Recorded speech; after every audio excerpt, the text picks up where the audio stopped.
Bars still matter. Bars still matter. Bars still matter. Still matter. Still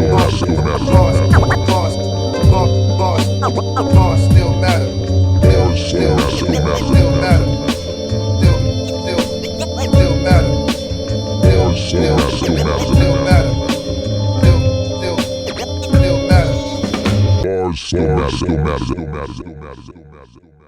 What's going on, everybody? Welcome back to another episode of Bars Still Matter, the podcast, because bars do still matter.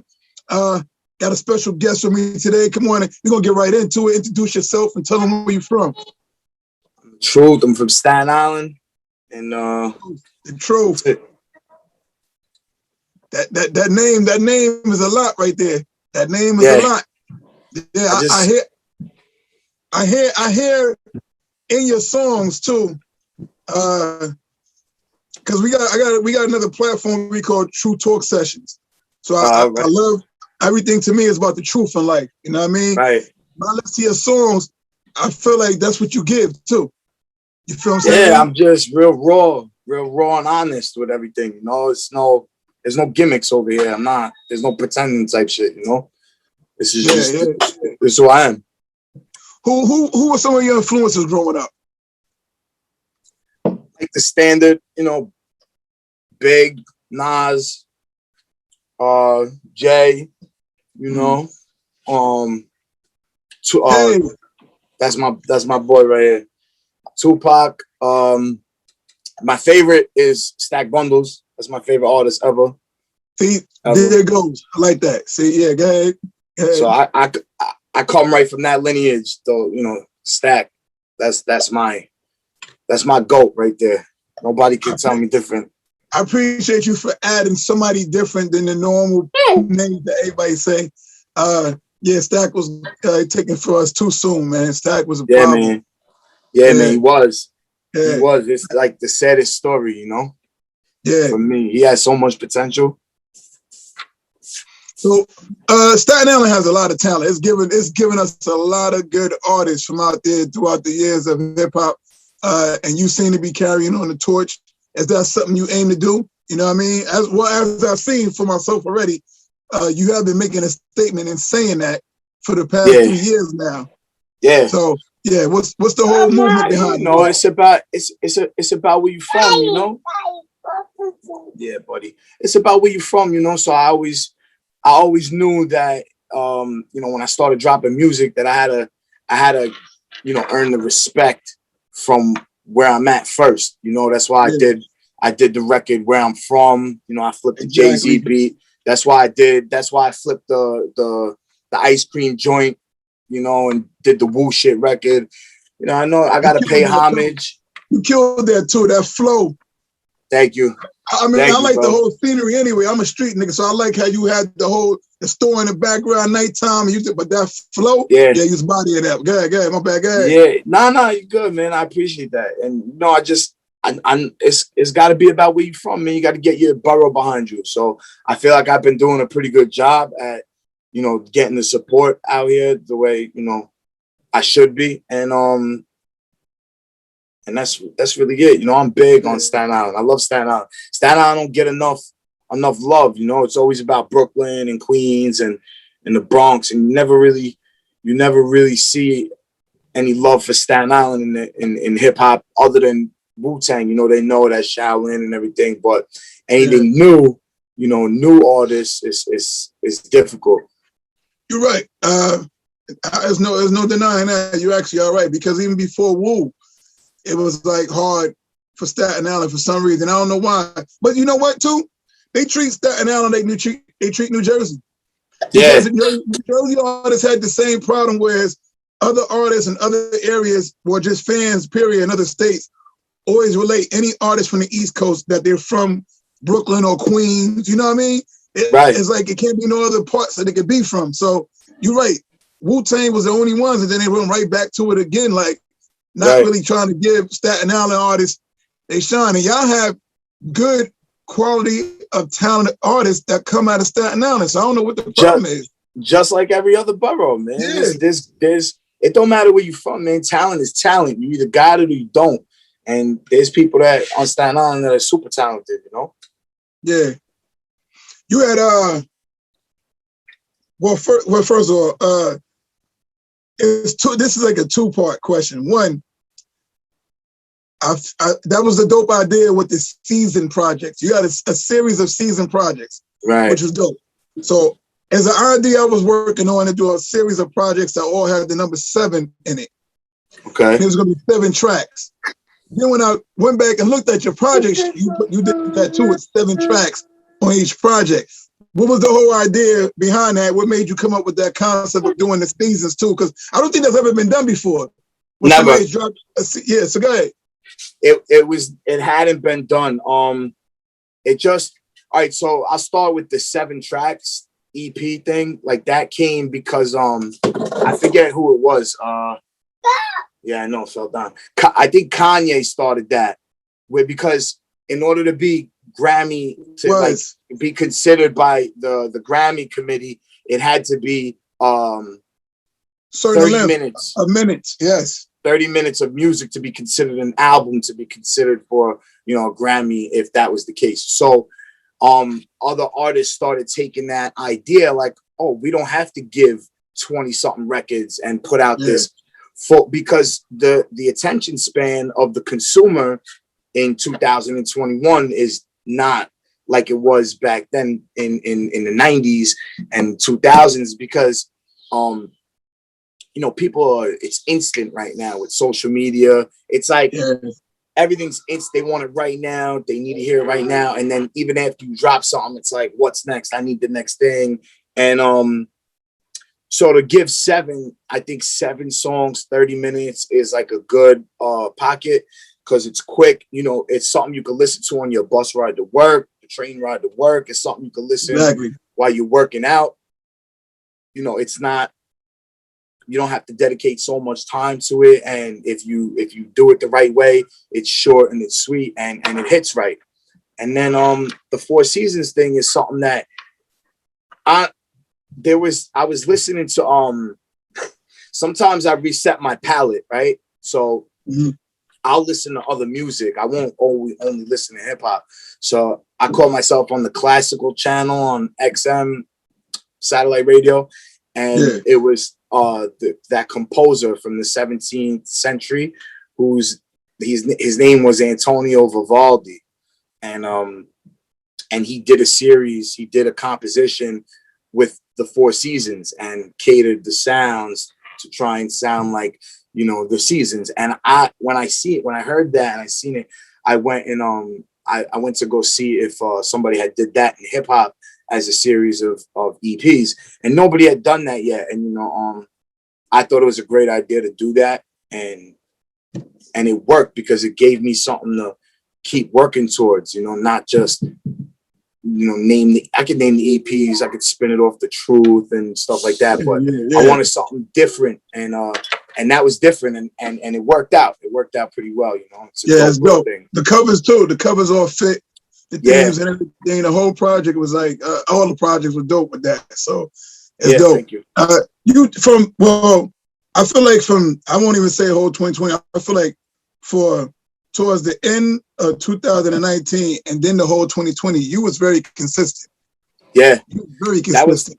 That because that goes back to like everything's the instant gratification people need. You got to keep drilling them, because they forget. They forget about you in a week. They forget about you in a month.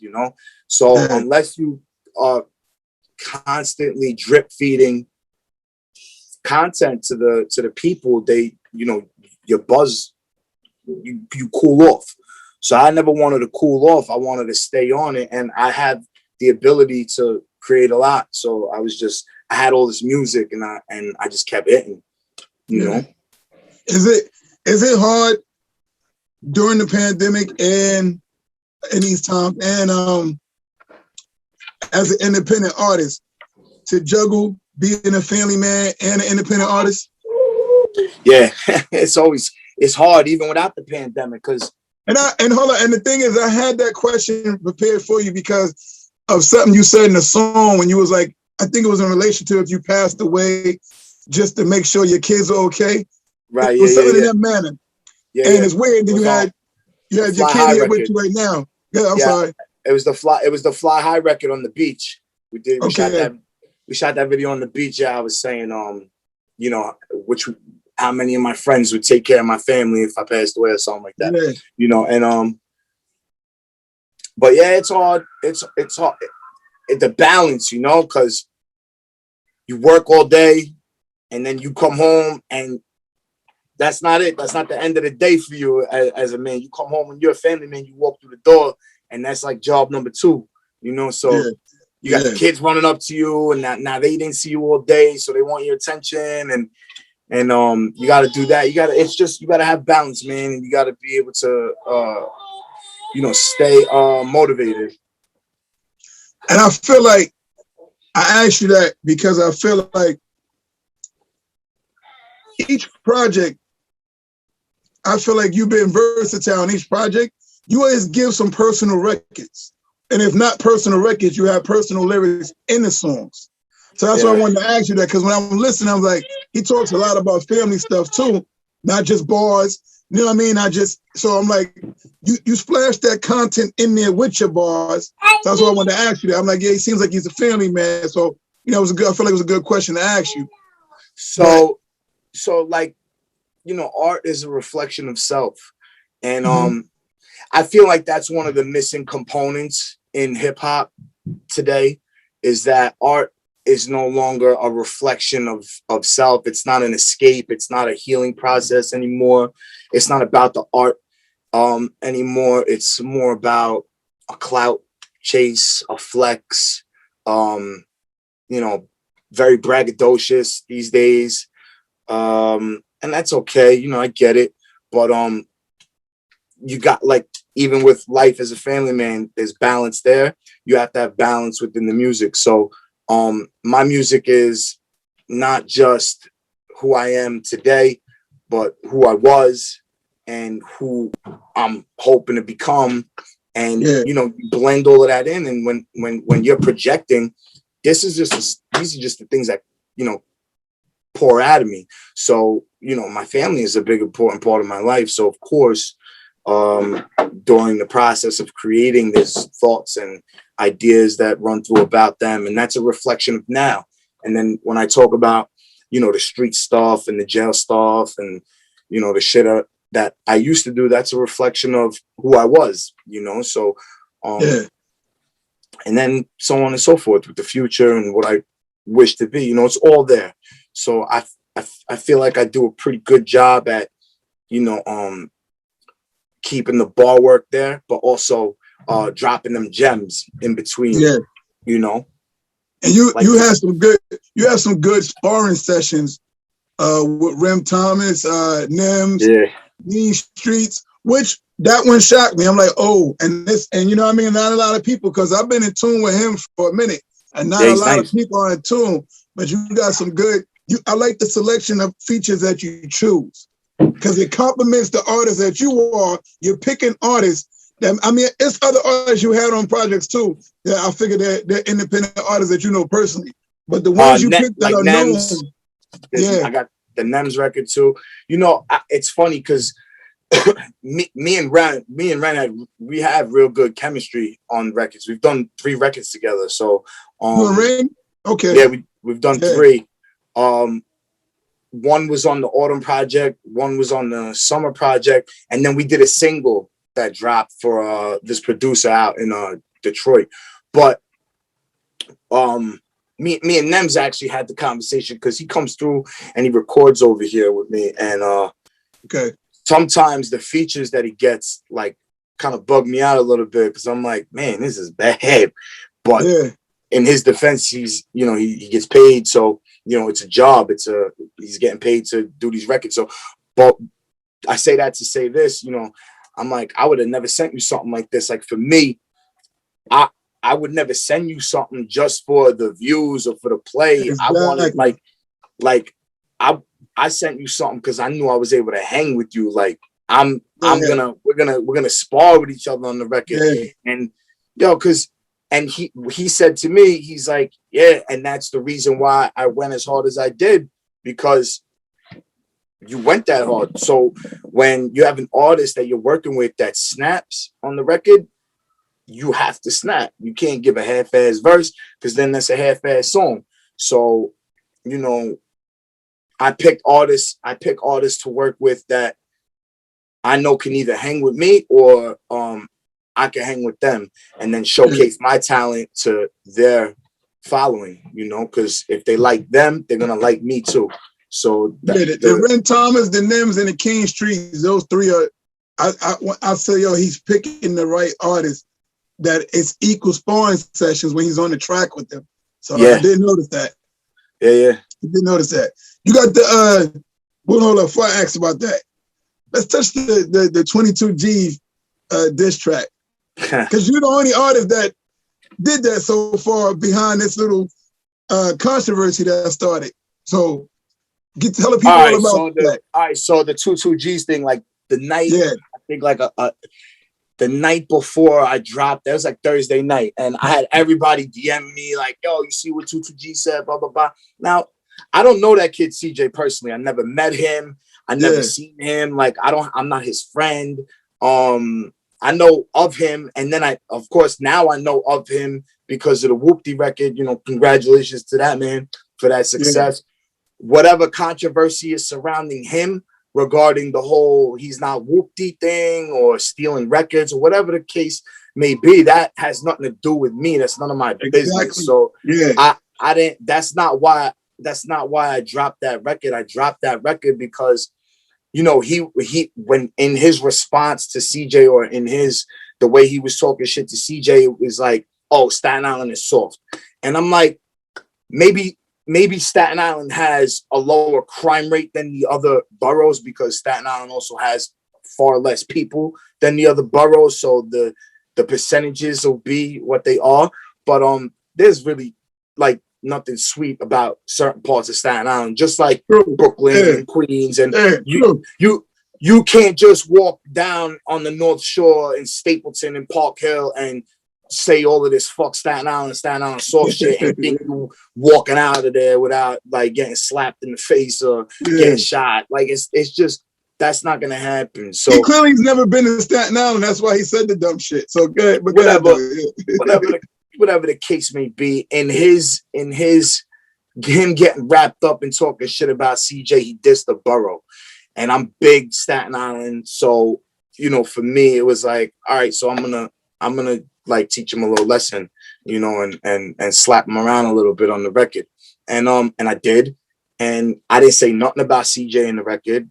The diss was for him. It had no defense for CJ. It was defending the honor of our borough. And I dropped it because I knew once everybody started talking shit to this 22Gs and everybody was getting on his case and everybody was hitting him on the ground, I knew he was gonna retract his statement. I knew he was gonna apologize. I knew that was coming. You can't diss a whole borough in New York and think like that. You're gonna have to be like, I knew he was gonna apologize. So it was a time thing. I knew I had to drop that shit as quick as possible before he apologized, because for me, like, we could talk like men, right? If you apologize for something you say to me like a man, I'm going to take your apology like a man, right? So, but now if you apologize for some bullshit you said out of that moment of anger and I continue to drag the issue, I look petty. So, and I was explaining to some of my other mans that dropped records too. And I'm like, look, I dissed him. He apologized. And then he was in my DM. He was offering me a feature to take the diss down. He wanted me to, I swear, he wanted me to sell out. He wanted me to sell out on my borough for a feature. And I said no. So I don't want none of that. So I told all my mans, I'm like, yo, you guys look like clout chasers because you're dragging the issue. Like, so, and it is what it is. That's how I feel about it. Like, I'm sure Orlando was right on him and made him apologize. I knew when he did that, I was like, Orlando's going to be right on top of him and make him apologize right away, because Orlando's from our era and our culture. Even though he puts out music as such at Atlantic, I know him. Orlando's he's from A-Team, Hitchcock and Ranch. You know what I Okay, mean? So Hitchcock, Ransom, Stack yeah, Bundles, Joe Budden, exactly. He started Fabulous. out with that. So I knew he knows what Staten Island is. I knew he was gonna make Yeah. 22's apologize, but it was a good diss record. It definitely Yo, was. and It was listen, needed. I don't have no static with the kid. Like I don't have no Yeah, static. yeah. It was I just was to hold just down your barrel. Yeah, that's it. I just look, it's not sweet out here, and we can rap out here, so watch it.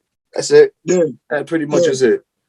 Let's talk about you got this project coming up, Bad Fellas, right? Yeah. Is that it? Yeah. Yeah. In May. Let's talk Yeah. about that. Let's get into it. What's this going now? Don't hold back. If you got any surprise features, tell it right now. Like, some people be like, I don't want to tell it yet. Who you got on here? So we have 2 features. So it's a joint project between me and Frank B. We have 2 features. We have Bobby J from Far Rockaway. Wait, who's Frank B? Tell the people who's Frank All right, B. so Frank B was an artist back in the early 2000s. He was signed under Missy Elliott. He went on a tour and everything. He was part of that I forget the name of that rap show on VH1 that Yellow Wolf was on. I know what show you're talking about. Okay, go ahead. He was on that show, and after that he got wrapped up in a bad deal with Violator, I think, and they never dropped an album from him. He eventually decided that he was gonna stop chasing his dream and then go to work like a man, and he started a company and he moved forward with his life, had some kids and stuff, and he's now reemerging with me with this Bad Fellas project. And he's like my brother, man. 2 years ago I didn't even know who he was, and now we're like, we wish we met each other 10 years ago type shit, because he's a good dude. Yeah. He comes from good stock, and we're from the same cloth, and we grew up the same type of way with the Italian background. He comes from good stock. That's what you said? Yeah. Never heard that terminology before. Break that down real quick. He comes from a good background, good bloodline. Yeah, I like that. Good stock. I like that. He's got a good, because people, you can tell a bad seed, it's like a good and a bad seed. So he comes from good stock, and he's a solid dude, and we got this super dope project. And even though the project is like super Italian mobster, that it sheds light on that era of the culture. It's also not just for that, you know what I mean? Because there's a lot of bar work in there. So the nuance is there. The nuance is heavy Italian mafioso type shit, but it's not. It's gonna be for everybody. The record's dope. We got a feature from Bobby J from Rockaway. I don't know if you're familiar with him. He's a dope Irish artist from Rockaway, and he's been putting a lot of work in. He's done some work with Static. He's done some work with Preem. He's done some work with people. He's not unknown. He's a dope artist, and he delivered a solid verse. We got another kid from Gravesend, Brooklyn, called Cold Shoulder on the project, and you got Cold Shoulder on there. That's what dude. Okay. All right, so see, we had to get Cold Shoulder because he like one of the culture and his heritage so good. And we respect him not only as an artist but as a person. So we wanted him to be a part of it. So and that's it. Just those 2 guys. That's all we wanted to get. We didn't want to make it feature heavy. It's 8 songs, and it's a dope project, man. I can't wait to drop this project. Well, all your projects have been full of versatility. Being that this one is not by yourself, will this project still be having versatile records? Because every one of your projects has had that. You've shown versatility. The tracks have all been hardcore. Some of them have been a different twist of a sound. Your flow, you even play with the flows, the choruses. I've noticed that on every project you've showed that, displayed that talent. So is it going to be the same thing with this, even though you're not by yourself on this project? Yeah, there's some versatility on this. I will say it's not as versatile as my other project. This is more straight boom bap hip hop. It's cool. Yeah. There is a vulnerable record on there called Caruso, and we took a old Italian love song and sampled it and flipped it. And when the people hear that, it gives them a little bit of piece of more of who we are as men. And that's probably the vulnerable record that's different than anything else on the project. Also, we have a record called Funny How that's a little more modern sounding with the beat. It's more trap type. So there's versatility there too. I won't say not as much as like Summer, where I did that big fan record and I was singing on the hook, you know. It's not that. It's not that, but there's definitely versatility on this project for sure. I gotta also point out you flipped the before, and I'm like, damn, Roddy Rebel can't do it now. You know what I mean? It's like, because he do that sometimes too, and I'm like, oh, Truth had that already. Oh yeah. It's documented. The date is stamped when the project came out and everything. But I just had to throw that out there real quick. You said we flipped the sample. Are you doing production? So I'm not personally making any beats, but I'll get an idea and I'll know what I want it to sound like, and I work very closely with producers to make sure that when we do flip something, if I pick something I want to flip, I'm heavily involved, and we'll be FaceTiming and getting the exact sounds I want. And even though I'm not the exact guy hitting the buttons, it's like I'm hitting. I'm the puppeteer. Yeah. You're executive producing. That's what it's called. You're executive producing. 100%. And that's a good thing. I think you should bring back the Bars on Wheels. The what? Which one? Bars on Wheels. You did. Oh yeah, Bars on Wheels. I think you should do it just for a promotional aspect, like when you got a project dropping. Even like right now, like you and Frank, matter of fact, just for right now to promote the project, Bars on Wheels. I think that, you know what I mean? It's to keep the activity going on your page. Sure. And Sure. I look, I'm like, why didn't he continue this? Like, Yeah. I'm down for sure. Yeah, riding in the car and just rapping the verses. Yeah, for sure. Yeah, y'all take turns. It's two of y'all. One day it's him, you hold the phone. Other day it's, you know what I mean? It's funny because I do most of my writing in the car while I'm driving, because I have the instrumental just on loop, and I come up with a lot of bars while I'm driving. You know, them long drives where you're just in your head and you got ideas bouncing off the walls in your head, and I put a lot of pieces together while I'm in the car driving. I think the best times to write for artists is long drives and in the gym. Those when you're by yourself. Those are the two times when men that are family men and work, the two times you're by yourself to be able to zone out is driving and at the gym. That's it. Yeah. Unless you got the gym in the house and you still can't, because you put the headphones on, same thing. You know what I mean? So yeah. You're not lying. You're not lying. There is no quiet time. You know? I've seen a few of your performances. All right. And I was happy to see that the energy that you bring on the songs are also what you do on the stage. You have good stage presence. Yeah. Thank you.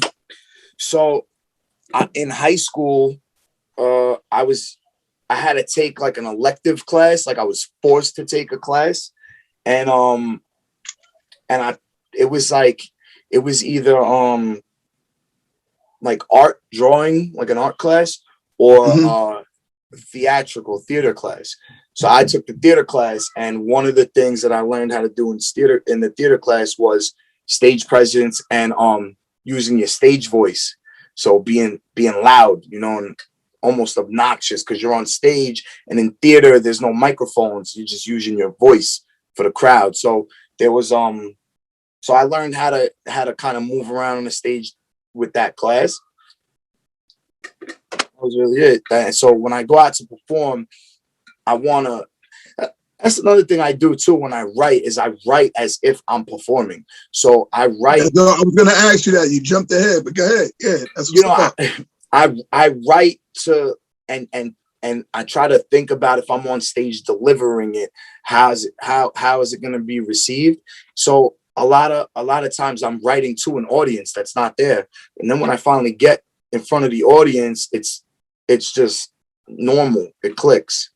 Yeah. I was gonna ask you that because I saw it also in your video performance. Like for your actual videos for your songs, most artists when they shoot a video for their song, they don't understand performance also has to be in the video as well. Yeah. You know what I'm saying?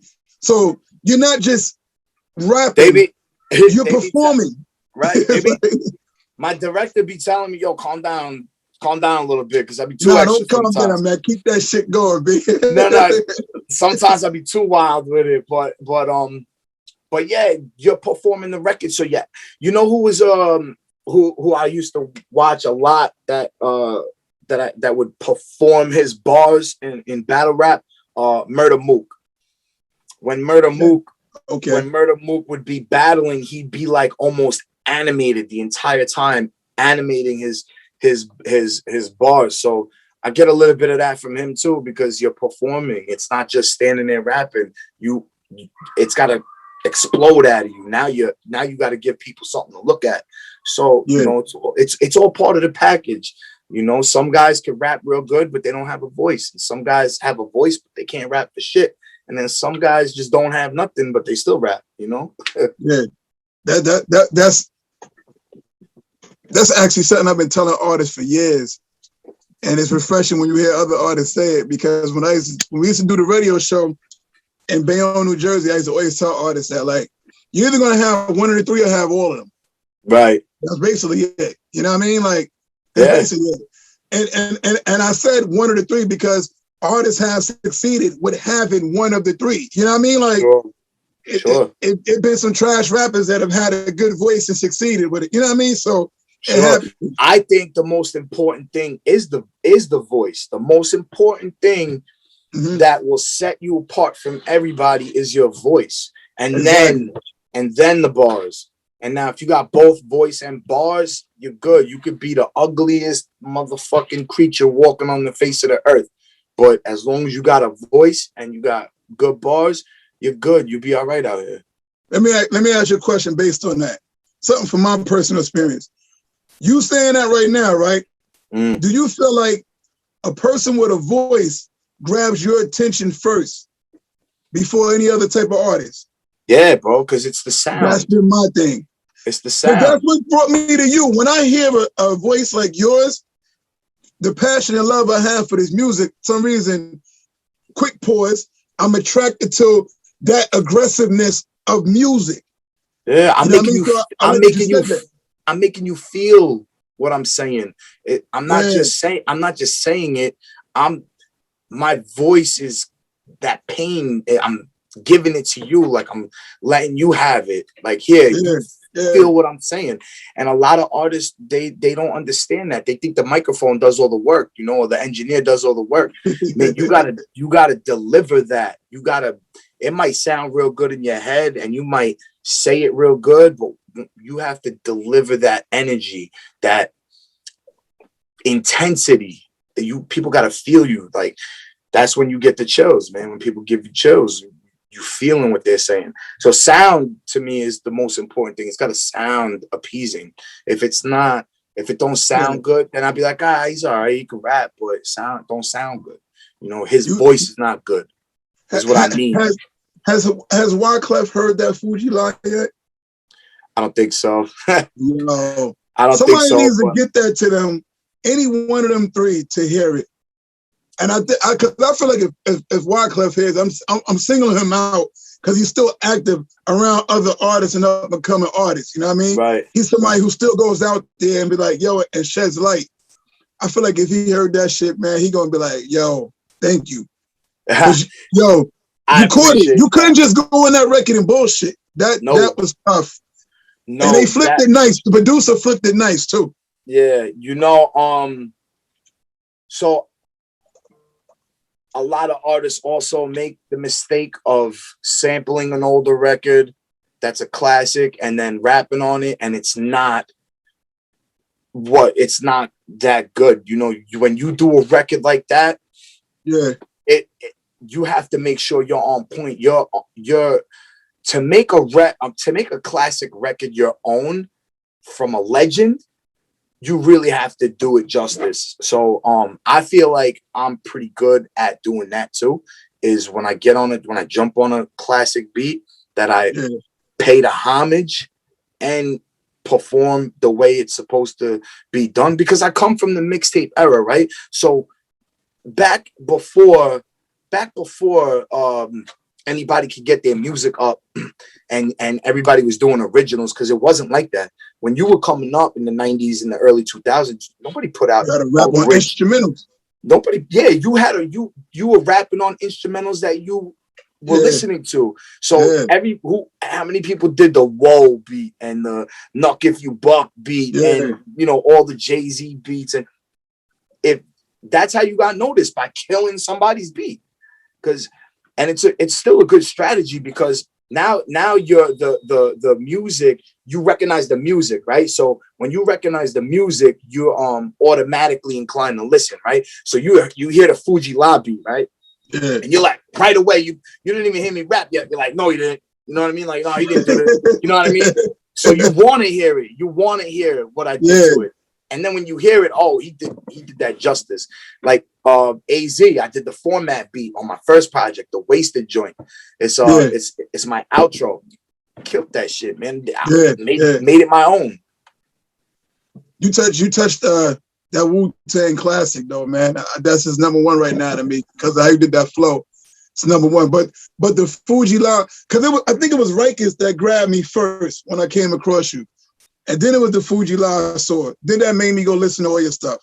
Yeah, you know what I mean? After that, like those two. But I saw the Wu-Tang one, and just like I said about Wyclef, somebody from Wu, somebody had to heard that. Like, yo, if not, they heard it. To them. I know they heard it. Because like you said, you did it justice. You took, from back in the days, you had to get on it. But you took a beat and it was somebody, you had to do it. Yeah. You did it justice. That's one of my favorite records. You know, I know they heard it because people around their camp are tapped in with me. And I know that they've heard it. As far as like reaching out, I don't know what their intentions are. Maybe they don't want to. I don't know. You know, no love lost. You know, I'm gonna continue. You know, they're legends, and I paid homage in the best way I could with them with that record, and even with the Where I'm From, because the Jay-Z joint, JoJo had did it too. So it was like and he continued that as a series of stuff through his career. So you know what's funny about that is that show, that Bosses of Shaolin show, the showcase that I won, where I saw the picture, you, him, and Nims. Yeah, so that night when I got off stage, it was funny because JoJo like recited my bars to me. So he was like, "Oh, home of the wool, land of the blues." He's like, "Metal detectors in schools." He's like, "I like what you do with that." You know, so I appreciated him giving it an ear and reaching out to me with the bars and, you know, taking the picture and stuff like that. JoJo's a hometown hero, you know? Yeah, true. I was gonna ask you, well, separate from that, not getting off that too quick, because we spoke on you during his interview. So, you know, it's because I do a segment on the show, and it's two things I do that I repeat. So one of them is when I give out my A&R, like I feel like I throw out there people I like to hear you do a song with. So you were on the list that I threw for him.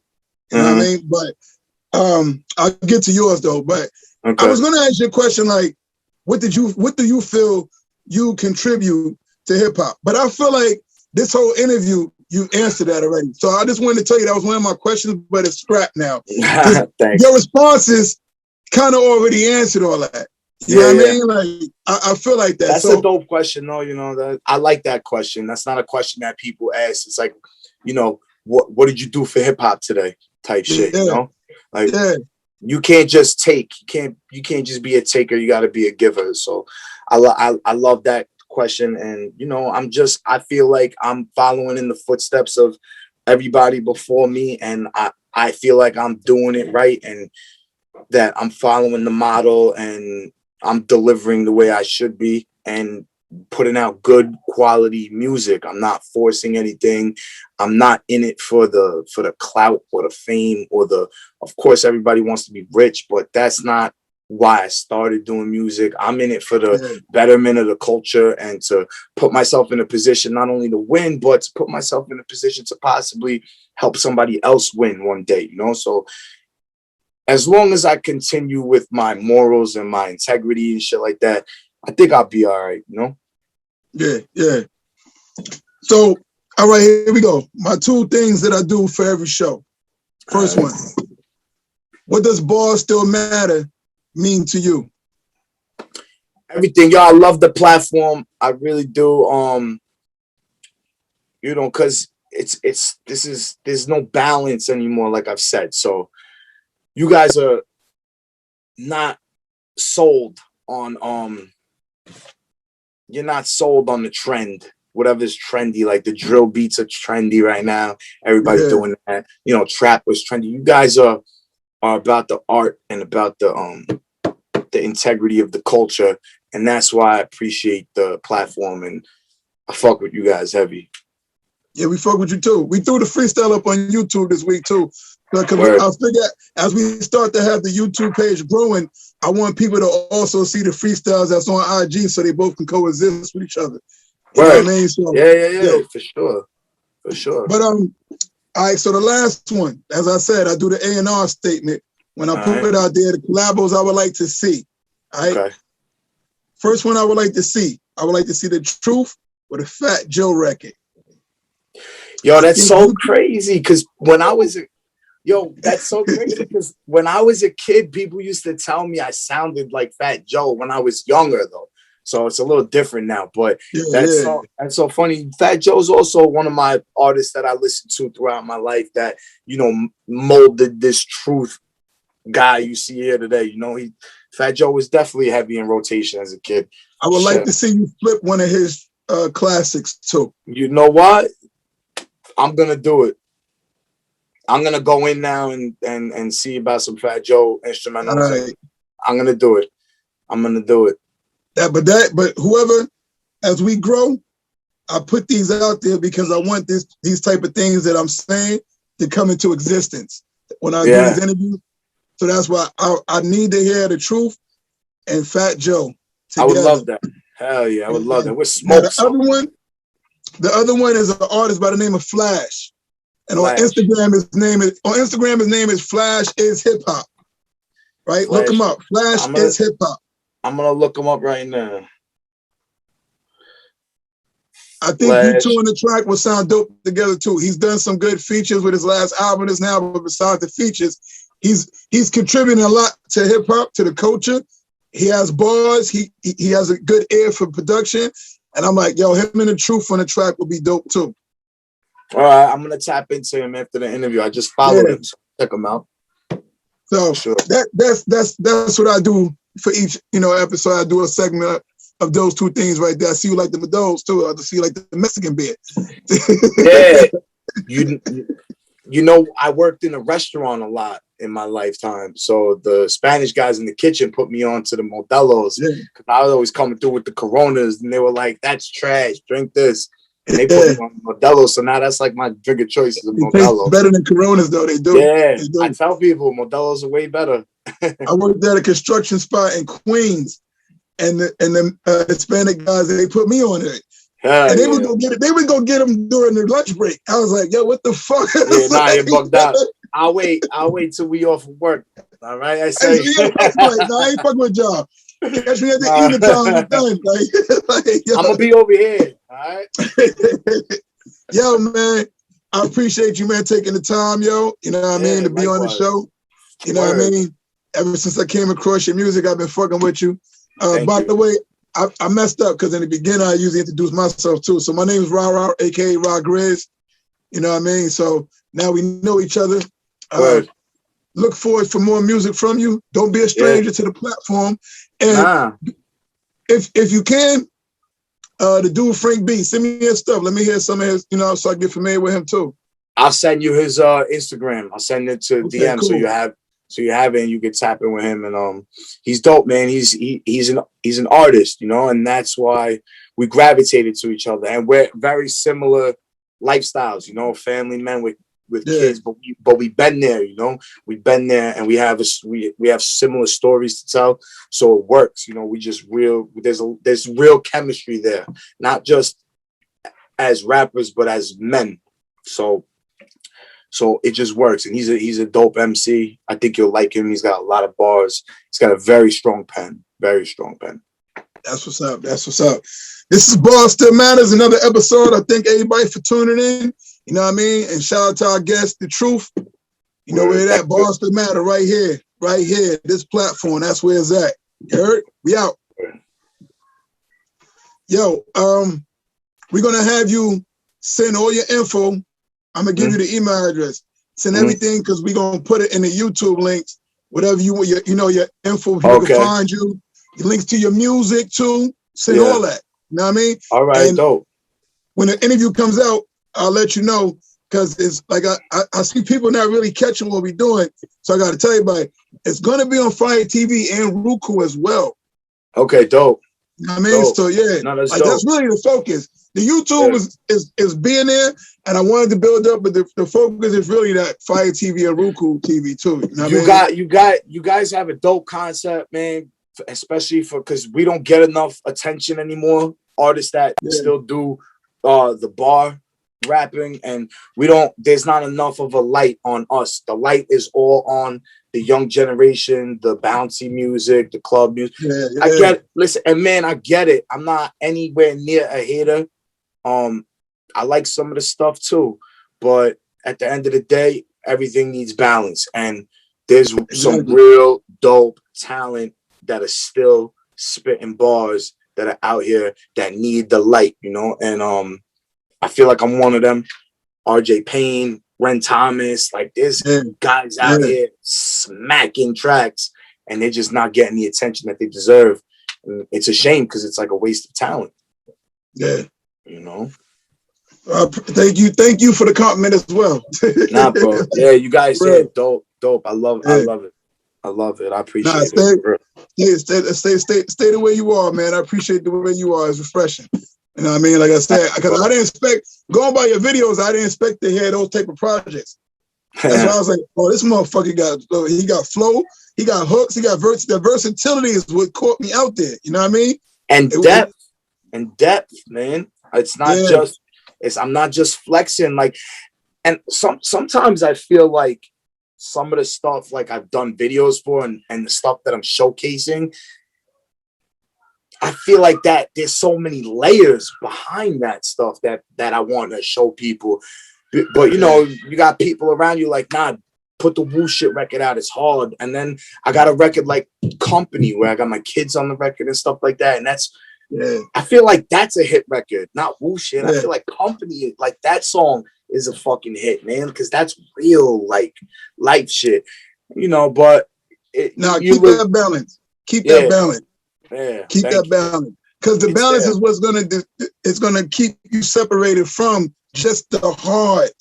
You know what I mean? Because back in the days, when artists put albums out, they always try to make sure they put 2 or 3 on there that wasn't just the whole all the same. You know what I mean? Just like when artists will always say, for example, they used to be like, we finished the show, but we still talk about it. It'd be like, niggas would be like, I need a premiere record. Their whole project wouldn't sound nothing like that, but they'll say, I still need a beat like that. You know what I mean? That's what I mean. Like, keep that balance. Right. So on my first project, The Wasted Joint, my premiere record on that was this like club sounding strip club record called Take Her Money to Go. Right. And it was nothing like what the project was, but it was the most like wide, broadened sounding song. Like, it was not directed for one audience, so it was the most versatile record I had on that project. So that's why I put that one out as the single first. But then you listen to the project and you're like, whoa, that's not that. This is crazy. So I feel like we just did something that I never did before. So I'm gonna go ahead and say it. Like, yo, this interview still kept going, so we're gonna end it after now. You know what I mean? Like, this stuff you're saying needs to be heard, yo. This is natural. You know what I mean? Yeah. This stuff you just said, yeah. I'm enjoying the conversation, so you know what I'm saying? You know? Nah, It's definitely. just We're gonna keep that in there. I like the stuff you just said. Yeah, good vibes, man. yeah.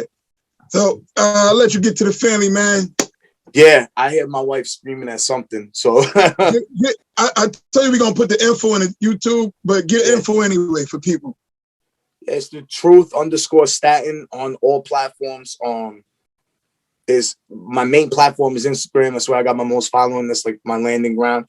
And then I got the link in the bio, just like everybody else. There's no OnlyFans, so don't get excited. But but you go on my link in my bio, and it's got everything, videos, music, whatever. You just scroll through and you can pick out what you want to listen to, you know? No doubt, no doubt. We signing out. Bars still matter. All right,